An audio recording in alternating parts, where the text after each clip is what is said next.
Thank you.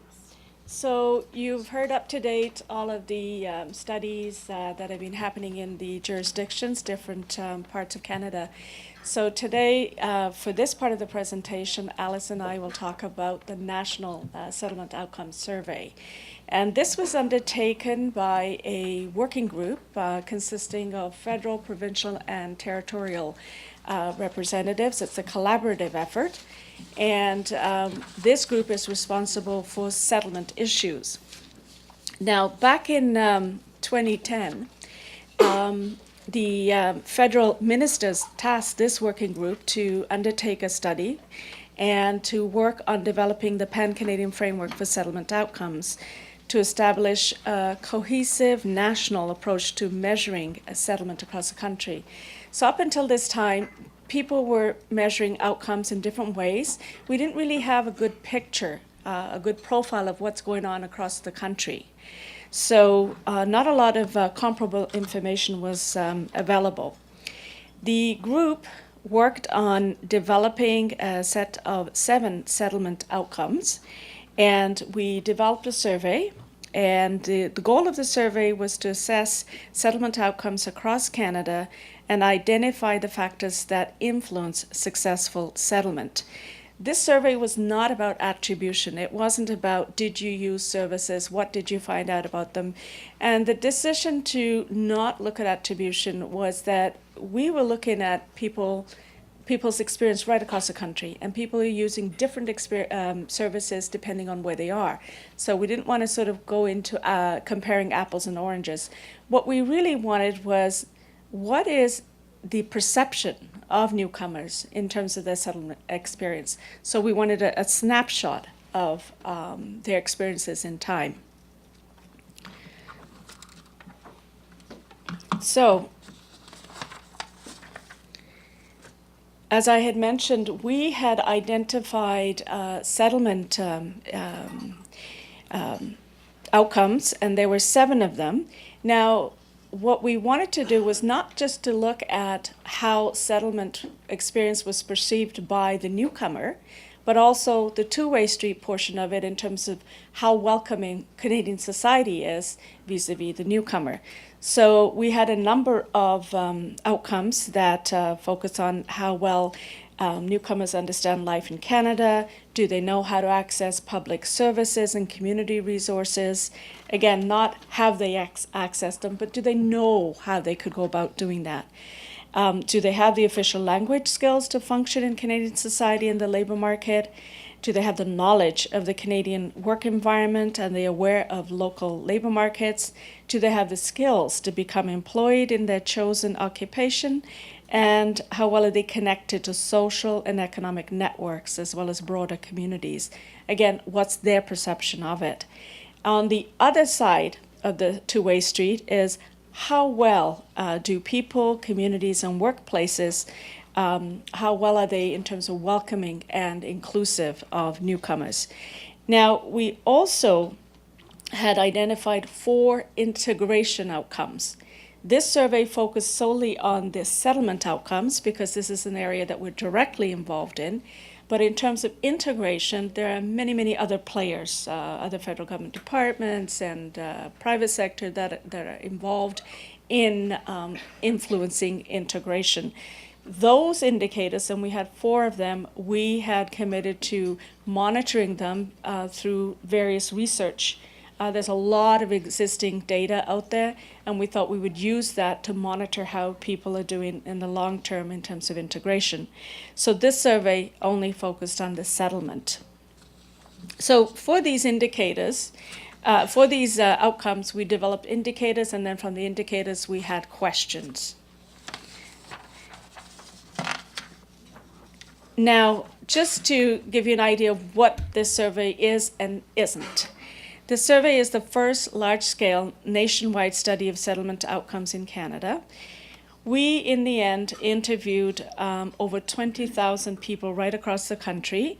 We got a return rate of 24.6%, and we had 58 questions, and we had it translated into 12 languages, and it took about 18 minutes on the phone to complete. Now, as I mentioned, there were a number of people involved, so it is a collaborative effort. And this survey will provide us information on key settlement outcomes, and we will articulate that in our report, the Pan-Canadian Framework for Settlement Outcomes. We also used the structural equation modeling analysis because we wanted to look at pathways. What are the constructs? If we can identify the constructs and how they influence overall settlement experience.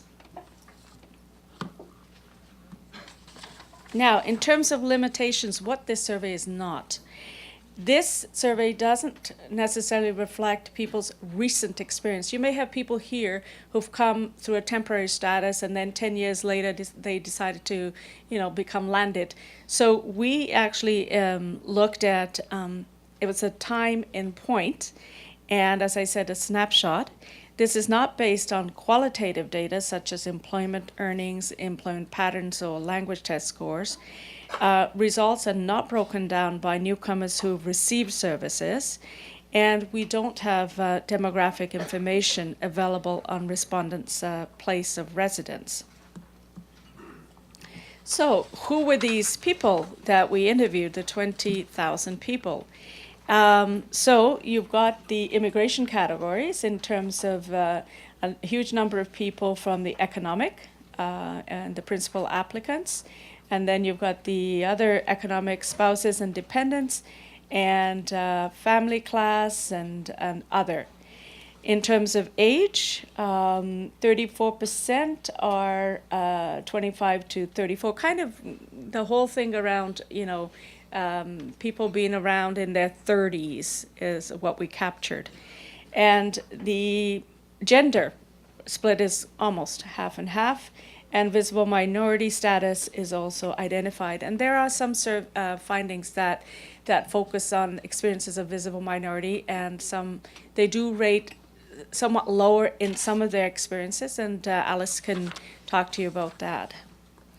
Now, for jurisdictional breakdown, this gives you an idea of where we got our responses from. And so you can imagine it is from the experiences from the provinces where there's greater numbers of immigrants settling. So Ontario, British Columbia, Quebec, and Alberta, Manitoba, and Saskatchewan. And so that's where people were speaking from. Okay. I will now leave you with Alice, and she'll go over some of the key findings. Thanks, Suresh, and thanks, Martha. I know that I only have 7 minutes, so I will try to talk as quickly as I can. So as Suresh said, remember that the survey would primarily focus on measuring outcomes based on newcomer perceptions.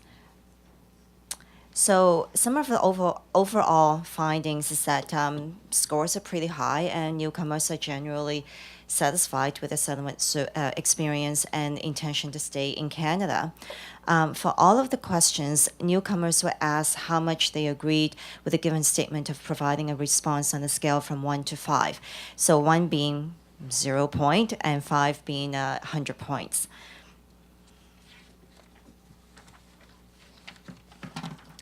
So I just wanted to talk a little bit about the strong successes that we have seen from the survey.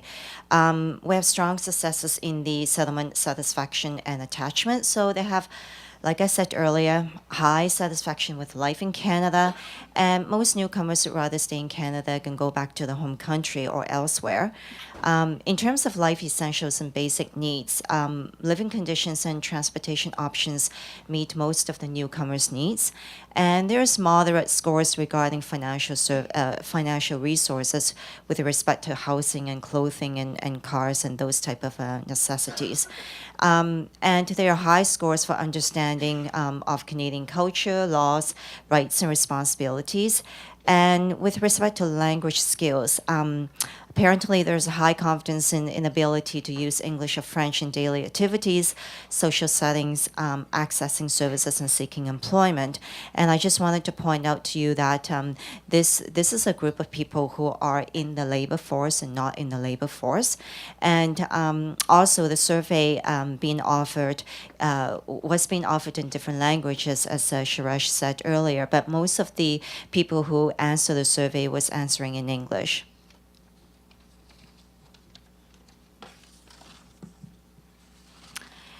And here are some of the moderate scores, successes with respect to social connections. So having good friends in the community, developing a strong connection with the community, as well as developing social connections through participation in the community.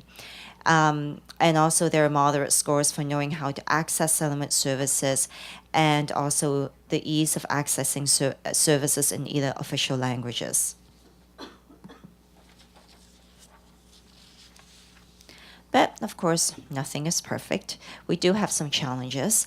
In terms of employment fit and language skills, we did see some low scores regarding employers' recognition of foreign work experience and qualifications, and those who are working in the position with respect to matching the newcomer skills and experience, and there are some issues there. And for language skills, there are moderate scores for respondents outside of the labor force with respect to understanding the English or French media, explaining to someone in English or French what they did before immigrating to Canada, as well as communicating in either official languages when doing daily activities. So in general, when we look at all of these successes as well as challenges, we think to ourselves as, what are some of the areas that we can be improving in? And obviously, the scores are telling us that we definitely will probably need more work in the foreign credential recognition side of things. And with respect to employment, is there definitely perceived disparities in job skills match. And as you've been hearing from the panel members as well, is that the pre-arrival and post-arrival pieces of information are very important, and the social connection piece and the service accessibility and awareness are also something that we need to look more closely at. So in addition to all of these descriptive results, the structural equation modeling used in the study also provides a sense of how different areas of settlement are connected to one another, and how effecting change in one area of settlement can lead to improved outcomes to other areas as well. So these are just different samples to understand the connections between areas of settlement. So for example, for those in the labor force, employment fit is influenced by meeting life essentials, ease with using official languages, understanding and having knowledge of rights and responsibilities. But in turn, it could impact on making social connections and settlement satisfaction and attachment. And this is just another ways of showing that, one possible pathway to success for newcomers in the labor force is by, if you meet life essentials and basic needs, will have an impact on employment fit, which in turn is linked to improved outcomes for settlement satisfaction and attachment. And so here's another one example for those who are not in the labor force as well. So what are some of the implications? And as I've been, talking about and hearing, is about some of the strong successes, moderate successes, and some of the challenge areas that we need to look into. But really, the intent of this survey was not to compare results for newcomers who have received settlement services against those who have not. Therefore, additional discussion and consideration of the results is needed prior to using the results to target policies and programs. So what are some of the next steps? Certainly, the survey findings will be compared against findings of previous studies on settlement and immigration in order to validate and provide a greater context to the results. And we know that CIC has already engaged a researcher to triangulate the results of the survey against other ones. And we will be putting the high-level results into the Pan-Canadian Framework for Settlement Outcomes to be presented for approval by the federal, provincial, territorial deputy ministers and ministers in the fall and the winter time. And so that, once we have the blessing of the ministers and the deputy ministers, we'll certainly see how we can develop more of a distribution strategy in order to share the results with the public. Thank you.